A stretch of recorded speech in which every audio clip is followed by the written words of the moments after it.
Hello students, welcome to scholar Zila. मैं Tausif sir. आज के वीडियो में हम डिस्कस करेंगे कॉस्ट अकाउंटिंग की एमसीक्यू। पिछले 3 लेक्चर में हमने 2 चैप्टर डिस्कस करे थे। पहला चैप्टर आप लोग का कॉस्ट कंट्रोल अकाउंट और उसके बाद कॉन्ट्रैक्ट कॉस्टिंग। आज के वीडियो में प्रोसेस कॉस्टिंग डिस्कस करेंगे। वीडियो ध्यान से देखिए, डिस्कस करूंगा मतलब आपको समझाऊंगा, सिर्फ पढ़ूंगा नहीं। तो वीडियो ध्यान से देखना और चैनल को पहली बार आए तो चैनल को सब्सक्राइब जरूर कर लेना और बेल आइकन दबा लेना, क्योंकि आने वाले दिनों में बहुत सारे वीडियोस आप लोग के पोस्ट करूंगा। ऑलरेडी मैंने बहुत सारे लेसन्स के और बहुत सारे सब्जेक्ट्स के वीडियो पोस्ट किया है। आप लोगों ने नहीं देखा है तो मैं डिस्क्रिप्शन में लिंक दे दे रहा हूं, आप लोग वहां से देख सकते हैं और लेसन को सीख सकते हैं, बहुत सारे टॉपिक्स सीख सकते हैं। तो चलिए टाइम वेस्ट नहीं करते हैं, स्टार्ट करते हैं प्रोसेस कॉस्टिंग। प्रोसेस कॉस्टिंग जैसे आप लोग ने अगर पढ़े होंगे तो आप लोग को पता होगा कि अगर कोई ऐसा मटेरियल है जो 3-4 प्रोसेस से गुजर के या 1-2 प्रोसेस, 2 प्रोसेस मतलब एक से ज्यादा 2-3 प्रोसेस से गुजर के बनता है, उसी के लिए हम लोग क्या यूज करते हैं, प्रोसेस कॉस्टिंग यूज करते हैं। तो चलिए स्टार्ट करते हैं। Process costing is applied when, process costing कब अप्लाइड होता है? Small number of different products are manufacture, large number of different products are manufactured, large number of identical products are manufactured, small number of customized made to order product are manufactured। तो यहां पे आएगा सी कि अगर बहुत सारे products बन रहे हैं लेकिन आइडेंटिकल हैं, ठीक है ना, बहुत लार्ज नंबर में बन रहे हैं लेकिन आइडेंटिकल है, जैसे एग्जांपल जूस, कोल्ड ड्रिंक, बराबर ना। तो उस तरह पे क्या यूज होता है हम लोग का process costing. Which of the following does not use process costing, कौन सा इसमें से है इंडस्ट्री है जो प्रोसेस कॉस्टिंग यूज नहीं करेगी? Oil refining, oil refining process से गुजरता है, यूज करेंगे। डिस्टिलरीज, डिस्टिलरीज मतलब क्या होता है कि जैसे कोई हम लोग अल्कोहल या शराब वगैरह बनाते हैं तो वो 3-4 प्रोसेस से गुजर के बनता है, तो डिस्टिलरीज होती है, उसके अंदर यूज होता है प्रोसेस। शुगर के अंदर भी यूज होता है। एयरक्राफ्ट, एयरक्राफ्ट में प्रोसेस नहीं होता है, वो एक साथ ही पूरा असेंबल होता है, तो इसका आएगा डी। ठीक है, next, which cost accumulation procedure is most applicable in continuous mass production manufacturing environments? कौन सा कॉस्ट एक्यूमुलेशन प्रोसीजर है इज मोस्ट एप्लीकेबल, कौन सा सबसे एप्लीकेबल है इन कंटिन्यूअस मास प्रोडक्शन, जिसमें हम लोग कंटिन्यूअस मास प्रोडक्शन करते हैं, production manufacturing environments, manufacturing environment के अंदर। Standard actual process job order, तो इसमें आएगा आप लोग का प्रोसेस, बराबर ना, ये आएगा आप लोग का प्रोसेस प्रोडक्शन। आगे, which of the following statement is false, कौन सा स्टेटमेंट गलत है वो हम लोग को बताना है। In the process costing cost accumulated according to process and departments, cost process costing में कॉस्ट जो एक्यूमुलेट होता है प्रोसेस और डिपार्टमेंट के हिसाब से होता है, तो ये तो सही है। In job costing the basis of cost accumulation is job order और बैच ऑर्डर, तो जॉब कॉस्टिंग जो हम लोग करते हैं, जॉब ऑर्डर और बैच ये भी बराबर है। In process costing cost is accumulate on time basis, cost accumulate time basis पे होता है, तो ये भी लगभग ठीक है। In job costing cost is computed at the end of cost period, तो इसका लास्ट में आएगा डी, एट द एंड पे नहीं करते हम लोग, स्टार्ट में ही मालूम होता है कि ये प्रोसेस का कॉस्ट क्या होगा। आगे, process costing is based on the concept of, process costing किसके कॉन्सेप्ट पे बेस्ड है? Average cost, marginal cost, standard cost, differential cost. Process costing based होता है एवरेज कॉस्ट के कॉन्सेप्ट पे, ठीक है। चलिए, normal loss is equal to, normal loss जो होता है आप लोग का किसके इक्वल होता है? Normal output minus actual output, actual output minus normal output, input into normal loss, none of the above. तो आप लोग अगर सॉल्व किएंगे तो आप लोग को मालूम होगा input into percentage of normal loss, C आएगा। Normal output is equal to, normal output जो इक्वल होता है आप लोग का इनपुट माइनस एबनॉर्मल, नहीं, इनपुट माइनस एबनॉर्मल करेंगे तो नॉर्मल होएगा। Input minus normal loss, input minus abnormal gain, none of the above. इसका आएगा आप लोग का input minus normal loss. Input में से मतलब आप लोगों ने कितना मेटेरियल लगाए, उसमें से नॉर्मली कितना लॉस होता है। जैसे एग्जांपल हम लोग शक्कर बनाते हैं, तो हम लोग गन्ने से बनाएंगे, तो गन्ना कितना हम लोग लगाते हैं, उसमें से कितना नॉर्मली लॉस होता है माइनस कर देंगे, तो हम लोग को नॉर्मल आउटपुट मिलेगा। कभी कभार क्या हो सकता है, कम मिल सकता है, कभी कभार उसका ज्यादा मिल सकता है, तो कम मिला तो हम लोग नॉर्मल आउटपुट मतलब हम लोग करेगा वो एबनॉर्मल गेन, एबनॉर्मल लॉस का कॉन्सेप्ट आप लोगों ने पढ़े थे, बराबर, तो वो सब देख सकते हैं यहाँ पे। तो 7th का आएगा आप लोग का B. Unit cost is equal to, unit cost जो होता है किसके इक्वल होता है? हम लोग यूनिट कॉस्ट निकालते हैं formula, normal cost upon normal output, total cost upon normal output, normal cost upon total output, total cost upon total output. तो आप लोगों ने पढ़े थे कि इसका फॉर्मूला था यूनिट कॉस्ट का ए, बराबर ना, normal cost upon normal output.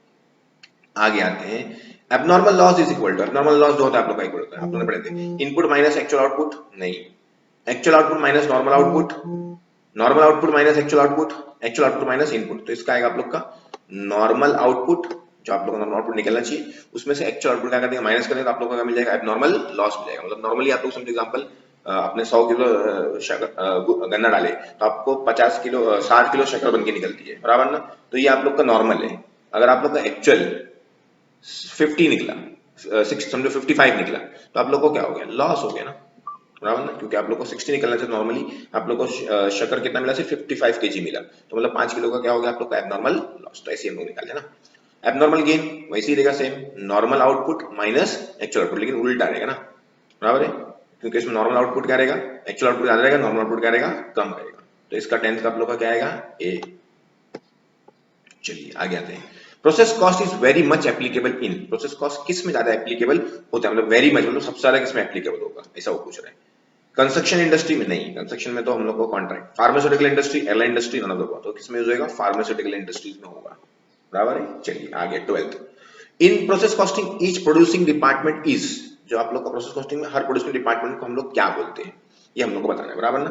Cost unit, cost centre, investment centre, sale centre, तो आप लोग ने अगर पढ़ेंगे तो इसको क्या बोलते हैं हम लोग, हर प्रोडक्शन डिपार्टमेंट को हम लोग क्या बोलते हैं, कॉस्ट सेंटर बोलते हैं। नेक्स्ट क्वेश्चन हम लोग का 13, विच ऑफ द गिवन यूनिट्स, नीचे दिए हुए से कौन सी यूनिट्स में से कभी नेवर कैन नेवर बिकम, कभी नहीं बन सकती है, first department of cost of production, first department of cost of production नहीं बन सकती है। Unit receive from preceding department, unit transfer to subsequent department, lost unit, unit still in process, तो इसका आएगा आप लोग का ए, क्योंकि ये यूनिट रिसीव फ्रॉम प्रीसीडिंग मतलब पिछले डिपार्टमेंट से ये डिपार्टमेंट आई है, तो पिछले डिपार्टमेंट से डिपार्टमेंट आई तो कभी वो फर्स्ट डिपार्टमेंट का कॉस्ट बन सकता है क्या, नहीं बन सकता ना, वो सेकंड में ही रहेगा, फर्स्ट में रहेगा ही नहीं वो, बराबर। चलिए 14 पे आते हैं। When production is below standard, specification और quality can not be rectified by incurring additional cost, जब प्रोडक्शन क्या होता है, बिलो स्टैंडर्ड होता है, तो उसकी quality and can not be, और स्पेसिफिकेशन और quality can not be rectified by incurring additional cost, additional cost incur करने और खर्चा करने के बाद भी, जब उसका आप लोग ने प्रोडक्शन बिलो स्टैंडर्ड हो गया पहले से ही, तो उस पे आप लोग जो खर्चा करेंगे, बराबर ना, can not be rectified additional cost, it is called, उसको क्या बोलते हैं हम लोग, तो इसको हम लोग बोलते हैं डिफेक्टिव, स्पॉइलेज, वेस्ट और स्क्रैप, तो इसको बोलते हैं हम लोग स्पॉइलेज, के स्पॉइल हो गया, उसको हम लोग कितना भी खर्चा कर रहे हैं वो आपस से हम लोग का वो सेम कंडीशन में आने वाला नहीं है। What will be the impact of normal loss on the overall per unit cost? हम लोग का जो नॉर्मल लॉस है उसका हमारे पर यूनिट कॉस्ट पे क्या असर आएगा वो पूछा है। Per unit cost will increase, per unit cost will decrease, per unit cost will remain unchange, normal loss has no relation to cost unit, तो इसका आएगा पर यूनिट कॉस्ट विल इंक्रीज। हम लोग का जब पर यूनिट कॉस्ट रहेगा, नॉर्मल लॉस अगर हम लोग का बढ़ गया, नॉर्मल लॉस हो गया ना, बराबर ना, लिखा ना, what will be the impact of normal loss on the overall cost, तो नॉर्मल लॉस से हम लोग को क्या होता है, हम लोग का यूनिट कॉस्ट क्या होता रहता है, बढ़ते रहता है। आगे 15 का हो गया आप लोग का ए। 16 आते हैं। 12,000 kg of metal were put into process, process में उन्होंने 12,000 kg मेटल उन्होंने डाले। Normal loss is 10% of input, normal loss इसका कितना परसेंट है, 10%, 10% निकालेंगे आप लोग का कितना आएगा, इसका 1200, कितना आएगा, 1200 आएगा, एक जीरो कम हो जाएगा। There is no opening closing work in process, कोई ओपनिंग और क्लोजिंग नहीं है। What output in the end period was 11,920 kg, बराबर ना। What are the normal gain loss in the period, आप लोग को नॉर्मल गेन होगा कि नॉर्मल लॉस होगा, तो देखिए आप लोग का ये 12,000 है, उसमें से आपको 1200 माइनस करना है क्योंकि वो आप लोग का लॉस है, बराबर है। तो अगर जैसे ही माइनस करेंगे आप लोग इसको, तो आप लोग को बचेगा 10,800, बराबर ना। तो आप लोग को कितना मिलना चाहिए, 10,800 kg आप लोग के अपने हिसाब से मिलना चाहिए, नॉर्मल के हिसाब से।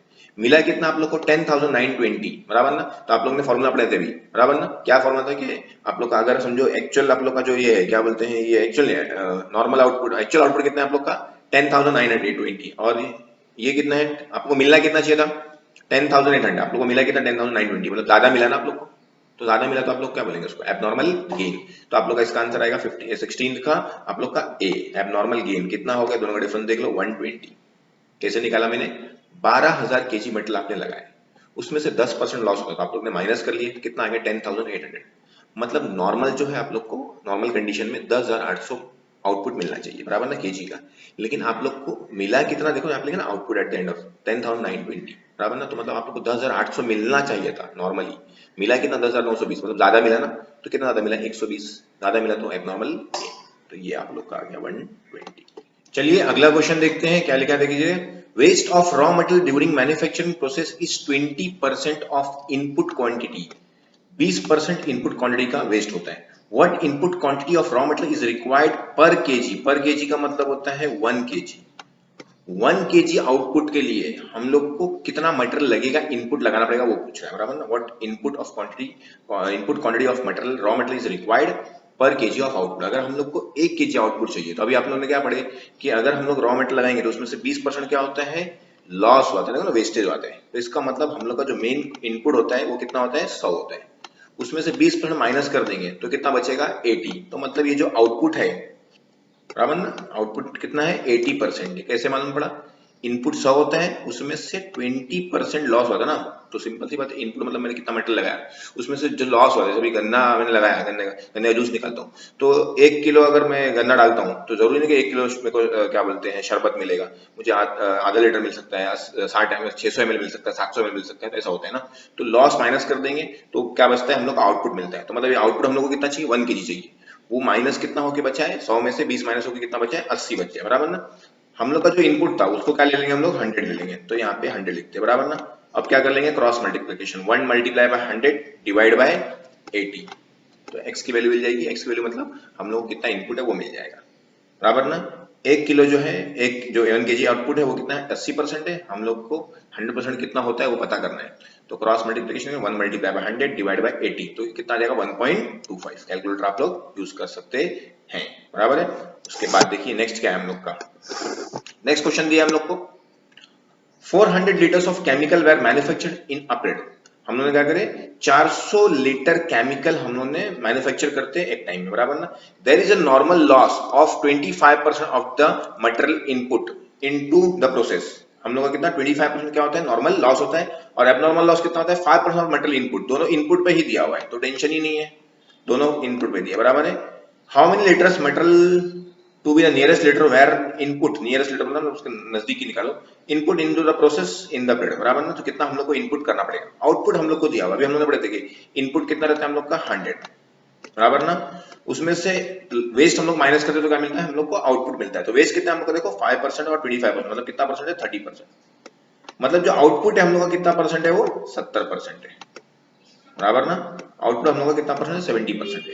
अब देखो आउटपुट कितना है हम लोग का 400, वो कितना परसेंट है 70%, क्योंकि इनपुट उसमें से माइनस, इनपुट में से वेस्ट माइनस कर दिया 70 है। हम लोगों को कितना निकालने का है 100 निकालना है। 100 मतलब निकालना है मतलब क्या निकालना है इनपुट निकालना है। क्रॉस मल्टीप्लिकेशन 400 इंटू, इधर कैलकुलेटर निकाल लेता हूं मैं आप लोग के लिए, 400 इंटू आप लोग का है 100 और डिवाइड बाय 70। देखिए कितना आ गया आप लोग का 571.42। तो आंसर कौन सा आएगा आप लोग का डी, क्योंकि नियरेस्ट बोला था ना उसने। देखो 571.42 ये हो गया आप लोग का क्वेश्चन सॉल्व। चलिए आगे आते हैं, अगला क्वेश्चन देखते हैं। Company uses process costing to value its output, the following was recorded for the period. नीचे दी हम लोग को रिकॉर्ड किए, इनपुट मटेरियल दिया हुआ है, सब कुछ दिया हुआ है। तो इसके लिए हम लोग क्या करते हैं दो कॉलम बना लेते हैं, यहाँ पे डेबिट यहाँ पे क्रेडिट। अब आप लोग का देखिए दोनों डेबिट है तो इसको मल्टीप्लाई करोगे आप लोग, क्योंकि यूनिट्स है रेट पर यूनिट, तो कितना हो जाएगा ये 9000 बराबर है। ये मैं लिखता हूँ 9000, ये तो डायरेक्टली दिया हुआ है कॉस्ट, तो 13340 बराबर है। ये हो गया आप लोग का डेबिट साइड का। क्रेडिट साइड पे नॉर्मल लॉस आपका क्रेडिट पे आते हैं 5% बोला है, इनपुट का 5% मतलब इसका 5%, तो इसका 5% निकालोगे कितना हो जाएगा 100 हो जाएगा बराबर है। 2000 का 5% कितना होगा 100 होगा। उसको मल्टीप्लाई किससे करना है आप लोग को 3 से करना है बराबर ना, क्योंकि एट द रेट 3 दिया हो तो कितना हो जाएगा वो 300। ये हो गया आप लोग का 300। एक्चुअल लॉस कितना बोला आप लोग को 150 यूनिट्स, आप लोग का 100 होना चाहिए था लेकिन आप लोग का कितना हुआ है 150 हुआ है, मतलब 50 और हो गया है बराबर ना। आपको 100 होना चाहिए ना लॉस, लेकिन आप लोग को कितना हो गया 150 हो गया, तो मतलब 50 आपका और ज्यादा हो गया ना। तो मतलब वो एबनॉर्मल लॉस बोलते हैं ना आप लोग वो है। तो चलिए अभी हम लोग स्टार्ट करते हैं, इसको सॉल्व करते हैं। कैसा करेंगे देखो, there were no opening closing, ठीक है। What is the valuation of 1 unit output to decimal place, decimal place तक हमको निकालना है 1 यूनिट आउटपुट का। तो कैसे निकालते हैं 1 यूनिट आउटपुट का, आप लोग को फॉर्मूला मैंने बताया था आप लोग को कैसा है इसका, डेबिट का अमाउंट माइनस क्रेडिट का अमाउंट। तो डेबिट का अमाउंट कितना है आप लोग को देखो 9000 और ये 13349 और 3 1322, तो ये हो जाता है 22340 बराबर है। ये डेबिट का अमाउंट है, उसमें से क्रेडिट का अमाउंट माइनस करना है, ये अमाउंट है तो माइनस करेंगे आप लोग अगर, तो देखो कितना होता है ये -300, तो हो गया आप लोग का 22040 बराबर है। उसमें से यूनिट माइनस करते हैं, यूनिट में से यूनिट, यहाँ की यूनिट कितनी है डेबिट की 2000, क्रेडिट की कितनी है 100, तो माइनस करके कितना हो जाएगा 1900, तो मतलब डिवाइड बाय क्या करेंगे 1900, तो डिवाइड बाय 1900 तो कितना आता है 11.6, तो मतलब आंसर आप लोग का क्या है बी है। कैसे आया रखना, ऊपर है डेबिट माइनस क्रेडिट, लेकिन क्या लिया हमने ऊपर अमाउंट लिए, अमाउंट, ठीक है ना। और नीचे भी सेम करें, लेकिन डेबिट माइनस क्रेडिट, लेकिन यहाँ पे क्या लिए हैं, यूनिट्स लिए। डेबिट माइनस क्रेडिट वो लिख नहीं रहा हूँ मैं, क्योंकि इससे थोड़ा टाइपिंग करने में प्रॉब्लम होता है इससे, ये सॉरी, इससे लिखने के लिए। तो यूनिट, तो डेबिट माइनस क्रेडिट अमाउंट, तो डेबिट में से कितना अमाउंट था 22,340, क्रेडिट में कितना था 300, तो माइनस कर दिए, तो आगे आप लोग का 22,040। यूनिट में माइनस करें, यूनिट यहाँ पे कितनी थी 2000 बराबर ना, और माइनस कितना करें उसमें से 100 लॉस कर दिए, तो कितना हो गया 1900, तो मतलब अपॉन डिवाइड बाय 1900, तो फिर आंसर आएगा आप लोग 11.6। चलिए अगला, a company uses process costing to value its output and all material are input at the start of the process. Company process costing use करती है, आगे बोल लिखा है इनपुट कितना दिया हुआ है 3000, ओपनिंग स्टॉक दिया है 400, लॉस दिया है 10% टू बी लॉस्ट, ठीक है, 200 क्या दिया यूनिट्स, क्लोजिंग स्टॉक दिया। How many units were output if the process actual loss was 400, actual loss कितना हो गया हम लोग का 400 हो गया। पहले हम लोग क्या करते हैं, लॉस निकाल लेते हैं। लॉस आप लोग का देखिए कितना है, ये जो आप लोग के पास अमाउंट दिया हुआ है कितना दिया है 3000 बराबर है, उसका कितना परसेंट लॉस होता है आप लोग को 10% बराबर ना।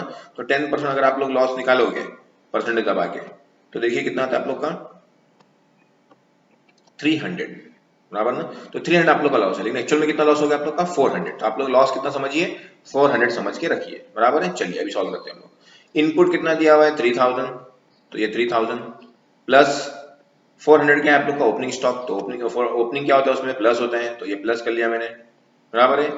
और ये क्लोजिंग क्या होता है माइनस होता है, और आउटपुट भी और जो आपका नॉर्मल लॉस था वो भी क्या हो जाएगा माइनस हो जाएगा, तो दोनों मिला के कितना होता है 600, तो माइनस 600। देखो ना, आपने ये करेगा ना यहाँ पे कि लॉस आप लोग का कितना है 400 और क्लोजिंग स्टॉक कितना है 200, दोनों मिला के कितना होता है 600, तो ये हो गया आप लोग का 2800। तो आप लोग का आंसर क्या आएगा ए, ये हो गया सॉल्व। चलिए, the cost of production of 40 units in a process 1 consist of metal of 1500। Metal कितना है आप लोग का 1500, 1300, 2800 और ओवरहेड कितना है 164, मतलब ये तीनों कॉस्ट है हम लोग का, तो तीनों को मिलाएंगे तो हम लोग का हो जाएगा 2964। नॉर्मल वेस्ट कितना है 5% ऑफ इनपुट, नॉर्मल इनपुट का कितना परसेंट 5%, इसका 5% अगर निकालोगे आप लोग तो आएगा आप लोग का 2, मतलब आप लोग को बचता कितना है 38 यूनिट आउटपुट बचता है बराबर है। उसका कोई ये जो दो है इसका जो लॉस है इसका कोई रेट दिया है क्या, नहीं दिया हुआ है, तो मतलब आप लोग को 38 यूनिट्स, तो ये कौन सा आप लोग का राइट देखो सी हो गया सॉरी, बाकी 38 कहीं ही नहीं ना, तो ये राइट है आप लोग का। डिवाइड करके देखो तो भी आ जाएगा वहां पे, देखो कैसे करेंगे आप लोग का, यहाँ पे डेबिट कितना आया 2964 माइनस क्रेडिट, हमें फॉर्मूला बताया ना, तो क्रेडिट में कितना है आप लोग का 5%, लेकिन अमाउंट नहीं दिया हम लोग का, तो अमाउंट क्या हो जाएगा 0 हो जाएगा, डिवाइड बाय क्या रहता है आप लोग का यूनिट्स, तो यूनिट्स में आप लोग का कितना है यहाँ पे 40 और यहाँ पे -2, तो इसको डिवाइड करके देखो 2964 को माइनस डिवाइड करके देखो किससे 38 से, देखना है तो कर देख लो, यहाँ पे कर देता हूँ मैं आप लोग के लिए 2964 डिवाइड बाय 38, देखो आ गया 78, तो ये भी आ गया, मतलब आगे लेकिन वेरीफाई करने की जरूरत नहीं है आप लोग को, टाइम वेस्ट करेंगे बराबर ना, एक ही चीज से मिलेगी आप लोग। आते हैं 22 पे, मटेरियल दिया, लेबर दिया, इनडायरेक्ट एक्सपेंस दिया, तो तीनों एक्सपेंस है, तीनों मिलाएंगे तो कितना हो जाएगा हम लोग का 9000 बराबर ना, ये 9000 हो गया आप लोग का डेबिट में एक्सपेंस है। नॉर्मल वेस्टेज कितना है 5% ऑफ इनपुट और उसका सोल्ड वैल्यू भी दिया हुआ है, तो मतलब इनपुट का 5% मतलब ये 200 का 5%, तो कितना होता है 200 का 5% 10 होता है, और एक का रेट कितना है 16.5 मल्टीप्लाई करोगे तो हो जाएगा 165 आ जाएगा आप लोग का बराबर ना। फॉर्मूला मैंने आप लोग को बताया था डेबिट माइनस क्रेडिट का अमाउंट, डेबिट माइनस क्रेडिट, तो डेबिट में अमाउंट कितना है आप लोग का 9000 बराबर ना, माइनस क्रेडिट का अमाउंट कितना है 165, एक मिनट 165, तो कितना आ गया आप लोग का 8835 बराबर ना, तो 8835 वो किधर है इधर है, तो हो गया सॉल्व डायरेक्टली, अगला करने की जरूरत नहीं है, अगर सोचो तो भी कर सकते हो। 200 में से 10 आप लोग का होता है ना लॉस इनपुट, इनपुट मतलब लॉस जो आता है आपका नॉर्मल वेस्टेज, तो 190 होता है, तो देखो 190 is transfer to next process at 8835, तो आप लोग का आंसर क्या है इसका डी। चलिए आगे, in process Y 75 units of commodity were transfer from process X at a cost of 1310, मतलब एक्स वाई के अंदर एक्स से ट्रांसफर हुआ है, कितना ट्रांसफर हुआ है 1310, labour and overhead expenses in process were 190, तो ये भी एक्सपेंस है, ये भी आप लोग का डेबिट साइड पे आता है ना जो ट्रांसफर होके आता है, दोनों मिला के होता है 1500 बराबर है, ये दोनों आप लोग के डेबिट साइड पे है। Normal loss 20% enter are normal loss, तो उसमें से 20% क्या होता है नॉर्मल लॉस। तो 75 का अगर आप लोग 20% निकालोगे तो आप लोग को मिलेगा 15 बराबर है। लेकिन उसका रेट कितना दिया हुआ है इंटू 4, 4 रुपए में दिया ना, तो कितना होता है आप लोग का 60 बराबर है। अब आप लोग का निकालने गए द आउटपुट प्रोसेस फॉर 70, लेकिन आउटपुट जो आप लोग का कितना है 70 है बराबर ना। आप लोग को जो आउटपुट आना चाहिए था, देखो आप लोग का इनपुट कितना लगाया था आप लोग ने 75 यूनिट्स बराबर है, और आप लोग को लॉस कितना हो गया 15 हो गया, 15 नॉर्मल लॉस है ना आप लोग का, देखो नॉर्मल लॉस सॉरी, तो कितना हो गया आप लोग का ये 60।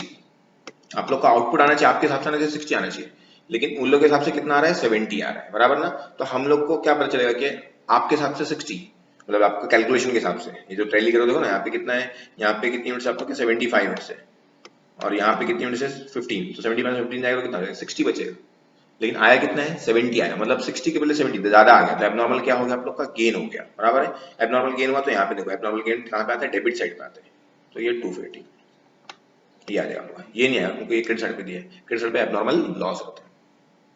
कैलकुलेशन करना 240 निकालना तो वो भी आ जाएगा आप लोग का, कोई प्रॉब्लम नहीं है। आगे input in a process for 4000 units and normal loss is 20%। Input कितना है आप लोग का 4000, उसमें से नॉर्मल लॉस कितना परसेंट है 20%, तो 4000 का 20% निकालोगे तो कितना हो जाएगा 800 बराबर ना। When finish output in the process is only 3280, तो अगर 4000 में से 800 माइनस करेंगे तो होता है 3200। नॉर्मली आप लोग का कितना जो आप लोग कैलकुलेशन करोगे कॉलम बनाओगे प्रोसेस अकाउंट बनाओगे उसके हिसाब से आप लोगों को कितना आना चाहिए आउटपुट 3200 आना चाहिए, लेकिन आप लोग का आउटपुट आया कितना है 3240, मतलब ज्यादा मिल गया ना आप लोग को, आना चाहिए 3200 आ गया कितना 3240, ज्यादा आ गया, कितना ज्यादा आ गया 40 ज्यादा आ गया, ज्यादा आया तो क्या बोलते हैं आप लोग एबनॉर्मल गेन बोलते हैं, तो इसका आएगा आप लोग का 40 एबनॉर्मल गेन। क्लियर है, चलिए आगे detail of the process for the last period are as follows. Last period का दिया लास्ट एकदम 2500 700 और ये 200% ऑफ लेबर, तो लेबर का 200% मतलब कितना होता है, ये लेबर 700 है, डबल 200% मतलब कितना हो जाता है 1400 बराबर 1400, 2500 और 1400 दोनों को मिलाएंगे तो कितना हो जाएगा 3900 बराबर ना। तो आप लोग का डेबिट साइड का टोटल है 3900 बराबर है। आप लोगों का निकाला सिर्फ एबनॉर्मल लॉस निकाला, तो टेंशन नहीं, अमाउंट की जरूरत ही नहीं है, डायरेक्टली करते चलो। मटेरियल कितना पुट करे आप लोग ने 500 पुट करे बराबर ना, 500 नहीं सॉरी 5000। लॉस कितना बोला है 10%, तो 10% निकाला तो कितना हो जाएगा 500 बराबर ना, 500 हो जाएगा। तो ये आप लोग का इनपुट था, ये आपका लॉस है, दोनों को माइनस करोगे कितना हो जाएगा 4500, मतलब आप लोग को आउटपुट कितना आना चाहिए 4500 आना चाहिए बराबर है। लेकिन क्वेश्चन में दिया है कि आउटपुट कितना है 4200 आया, 4500 आना चाहिए, आया कितना 4200, मतलब 300 क्या आया आप लोग का कम आया, तो एबनॉर्मल लॉस आप लोग का कितना है 300 यूनिट्स, इसका क्या आ जाएगा B. You are required to identify how many how many good units were output from the process। कितना आउटपुट हम लोग को आएगा, आप लोग ने पुट कितना करे, पुट करे मतलब इनपुट कितना है 4000 सॉरी, लॉस कितना हो गया, तो ये आप लोग माइनस करोगे 4000 माइनस करोगे कितना होगा 3500 यूनिट इन प्रोसेस, प्रोसेस मतलब इसमें काम चल रहा है, तो ये भी क्या कर लो आप लोग माइनस करोगे, क्यों क्योंकि उसने आउटपुट पूछा, आउटपुट मतलब कितना बन के निकल गया, तो जो प्रोसेस में है उसको थोड़ी काउंट करेंगे, आउटपुट पूछ रहा ना वो, तो ये भी माइनस कर लेंगे, तो कितना बचेगा 3300, तो 3300 आपका आंसर है। A chemical process has normal wastage of 10% of input, 10% waste होता है इनपुट का। In a period 2500 of material were input and there is a normal loss of 75 kg बराबर है। 2500 का अगर 10% निकालो तो कितना हो जाएगा 250 हो जाएगा बराबर है। And input there were normal abnormal loss of 75 kg, और 75 kg का एबनॉर्मल लॉस है, तो ये भी माइनस होता है। तो what quantity of production was achieve, तो कितना प्रोडक्शन हम लोग को मिला, तो 2500 में से 250 माइनस करेंगे तो कितना आएगा 2250, 2250 होगा ना 2500 में, इसमें से इसको माइनस करेंगे क्योंकि लॉस है, ये भी लॉस है, तो 2250 में से अगर 75 माइनस करोगे तो आप लोग को आएगा 2175, तो आप लोग का आंसर है 27 का ए 2175 बराबर है। चलिए आगे बढ़ते हैं, अगला cost incurred prior to the point of separation of joint और by products are term as, जो हम लोग का कॉस्ट इनकर्ड हुआ था सेपरेशन से पहले बराबर ना, तो जो हम लोग को कॉस्ट बोलेंगे उसको क्या बोलेंगे हम लोग, ये हम लोग को पूछा बराबर ना, तो सिंपल से उसको क्या बोलेंगे हम लोग जॉइंट कॉस्ट बोलेंगे, तब तक वो जॉइंट था ना दोनों, आगे when a single manufacturing process yield to products, एक ही प्रोसेस से दो प्रोडक्ट निकलते हैं, one of which has a relatively high sales volume compared to the other, मतलब एक का प्राइस सेल्स वॉल्यूम क्या रहेगा, अदर सेल्स वैल्यू ज्यादा रहेगी, सॉरी वॉल्यूम नहीं, सेल्स वैल्यू ज्यादा रहेगी, दूसरे की सेल्स वैल्यू क्या रहेगी, कम रहेगी। The two products are respectively known as joint product, by product, नहीं joint product, joint product scrap, main product and by product, main product and joint product. तो इसका आएगा main products and by product, क्योंकि ये main product है और उसका by product मतलब उससे थोड़ा सस्ते में बिकता है वो। चलिए आगे आते हैं, 29 हो गया। A process give rise incidentally to an item of low value which is called as, जो इंसिडेंटली लो वैल्यू का आइटम मिलता है वो ऊपर वाला ये सेम क्या बोलते हैं उसको हम लोग बाय प्रोडक्ट बोलते हैं। तो 30 का क्या आ जाएगा आप लोग का बी आ जाएगा। नेक्स्ट आते हैं 31 पे, by product and main products are differentiated by number of units per processing period, weight और volume of output per product, the amount of sale value per unit. तो सेल वैल्यू से हम लोग उसको बाय प्रोडक्ट और main product बोलते हैं ना, क्योंकि ऊपर ही प्रेम है सेल वैल्यू से। चलिए, a petroleum company assign certain value based on the calorific value to each petroleum product, ठीक है ना, and this volume become the basis of apportionment of joint cost, जो यही वैल्यू जो रहती है अपॉर्चमेंट मतलब कॉस्ट बांटने के लिए हम लोग को काम आता है among the petroleum product. This example of, ये किसका एग्जांपल हम लोग को बताना है, एवरेज यूनिट कॉस्ट का, फिजिकल यूनिट मेथड का, सर्वे यूनिट मेथड का, नन ऑफ द अबव। तो ये हम लोग का एग्जांपल है फिजिकल यूनिट मेथड का, क्योंकि ये हम लोग क्या करते हैं कैलोरिफिक वैल्यू से, तो फिजिकल उसको ना फिजिकल वैल्यू जो उसकी है उसके फिजिकल कैरेक्टरिस्टिक के हिसाब से हम उसको बांटते हैं। ठीक है, चलिए आगे। Under this method allocation of joint cost even high quality item में हैव लो प्राइस, इसमें क्या करते हैं हम लोग, ज्यादा क्वालिटी आइटम को भी क्या मिल जाता है, लो प्राइस मिल जाता है। ऐसा किसमें होता है बराबर ना, तो पढ़ा है contribution, margin cost, survey method, average unit cost method और नन ऑफ द अबव। इसमें किसमें आएगा, इसका ये प्रॉब्लम किसमें आएगा आप लोग को, एवरेज यूनिट कॉस्ट में आएगा। क्यों, क्योंकि एवरेज में जब लेंगे तो कम वाले को भी ज्यादा प्राइस मिल सकता है, ज्यादा वाले को भी क्या मिल सकता है, कम मिल सकता है। This is known as weightage average cost method, weightage average इसको बोलते हैं। Contribution margin method, survey method, net realisable method और नन ऑफ द अबव। तो इसका आएगा आप लोग का सर्वे मेथड, बराबर है। चलिए, under this method allocation of joint cost, higher price item are charge more cost, जो ज्यादा क्या बोलते हैं कॉस्ट का आइटम रहता है जॉइंट कॉस्ट का, उसको ज्यादा प्राइस वाले को क्या करते हैं ज्यादा चार्ज करते हैं। तो इसमें क्या इसको क्या बोलते हैं हम लोग को पता करना है, contribution cost, market value cost, average unit cost, इसका आएगा मार्केट वैल्यू मेथड, मतलब जिसका मार्केट वैल्यू जैसा रहेगा उस हिसाब से उसका उसको कॉस्ट चार्ज करेंगे।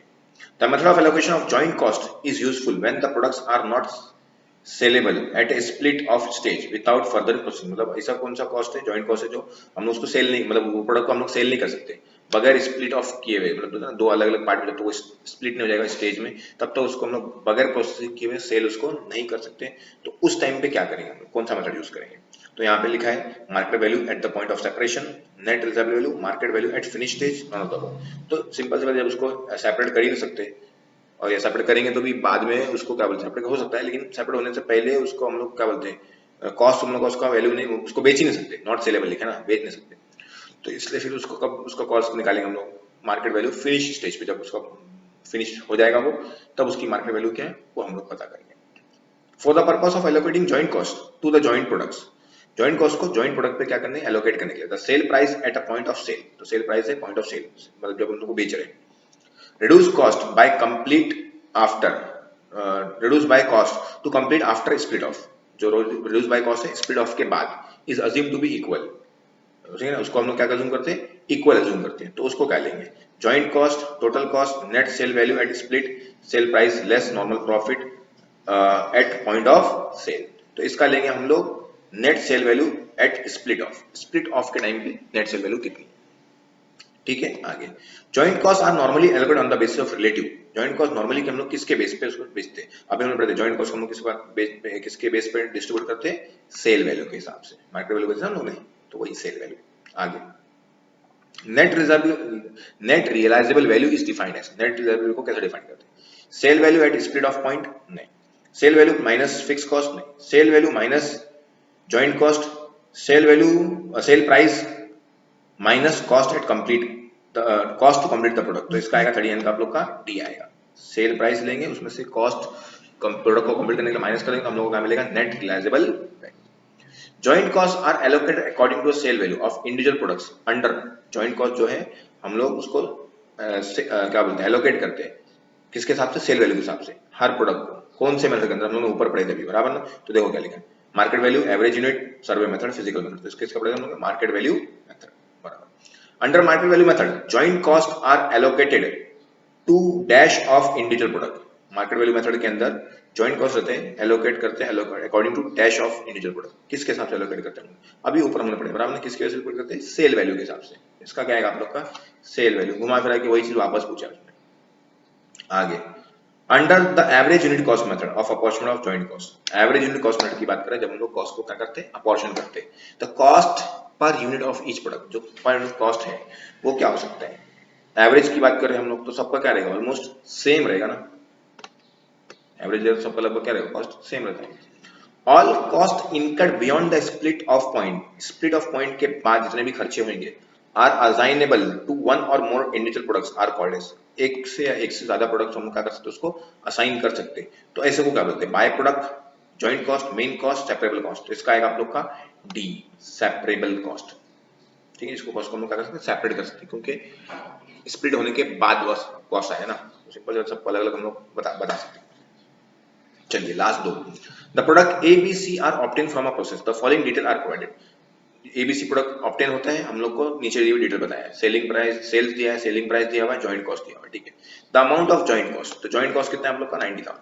Allocated to product B, product B का एलोकेट करना है किसके हिसाब से? सेल वैल्यू मेथड के हिसाब से। तो सेल वैल्यू मतलब इसको कितना वैल्यू की बात कर रहे हैं, तो वैल्यू मतलब मल्टीप्लाई करना पड़ेगा। तो ये हो जाएगा आप लोग का 1 2 5, 25 फाइव 125 होता है और 2 0, तो 12,500। इसका हो जाएगा आप लोग का 8,800 बराबर है, और इसका हो जाएगा 3,700। ये आ गया आप लोग का इसका। ए कितना दिया हुआ है? 45,000। किसकी बात कर रहा है? बी की बात कर रहा है। तो बी का पता करना है हम लोग को ना। तो कॉस्ट कितना है? 90,000। तो हम लोग कैलकुलेटर निकाल लेते हैं। कैलकुलेटर को क्या लिखा है आप लोग का? 90,000 ये 90,000 इनटू, इसको क्या करते हैं? कॉमन जीरो कट लेते हैं। तो इसके 2 जीरो कट, इसको 2 जीरो कट, इसको 2 जीरो कट। इसका कितना होता है? 88। तो इनटू 88 डिवाइड बाय इसका टोटल करते हैं ना हम लोग। तो 125 प्लस 88 और ये 37, तो हो जाएगा ये 125 250। तो 250 हो गया, तो डिवाइड बाय 250 कितना आ गया? 31680। तो इसका आएगा आप लोग का बी, 31860 बराबर है। ये हो गया आप लोग का 44। क्लियर है? अगला देखते हैं। The amount of joint cost allocated to product C on physical unit method will be. Product C की बात कर रहे हैं, लेकिन किसकी बात कर रहे हैं? जॉइंट कॉस्ट की बात कर रहे हैं, लेकिन किसके हिसाब से? फिजिकल यूनिट के हिसाब से। तो फिजिकल यूनिट का अगर रेशियो निकालेंगे तो ये 2 जीरो कट जाएगा, 2 जीरो कट जाएगा, 2 जीरो कट जाएगा। कितना आ जाएगा? 5:4:1। तो 90,000 को सी का बोला, 90,000 multiply by 1 divide by total कितना था? 549 और 110, तो डिवाइड बाय 10, तो कितना आ जाएगा? 9,000। तो इसका आ जाएगा डी, बराबर ना। तो ये हो गया हम लोग का चैप्टर फिनिश। आप लोग को नीचे फिल इन द ब्लैंक्स दिए हुए बहुत सारे, वो भी पढ़िए। उसके बाद आप लोग को आगे बढ़ेंगे तो मैथ द कॉलम्स है वो पढ़िए, ट्रू फॉल्स है वो पढ़िए। उसके बाद आप लोग के आंसर्स दिए हुए आप लोग यहाँ पे चेक कर सकते हैं। तो ये हो गया चैप्टर फिनिश। आप लोग को पीडीएफ डाउनलोड करना है तो मैं डिस्क्रिप्शन में लिंक दे रहा हूँ, आप लोग वहां से आके पीडीएफ डाउनलोड कर सकते हैं और बहुत सारी चीजें पढ़ सकते हैं। अलग अलग टॉपिक्स के वीडियो मैंने बनाया है। वीडियो देखने के लिए आप लोग का बहुत बहुत शुक्रिया। मिलते हैं अगले वीडियो में 4th चैप्टर लेके। आप लोग का नेक्स्ट चैप्टर जो लेंगे वो 4th चैप्टर है। Thank you very much.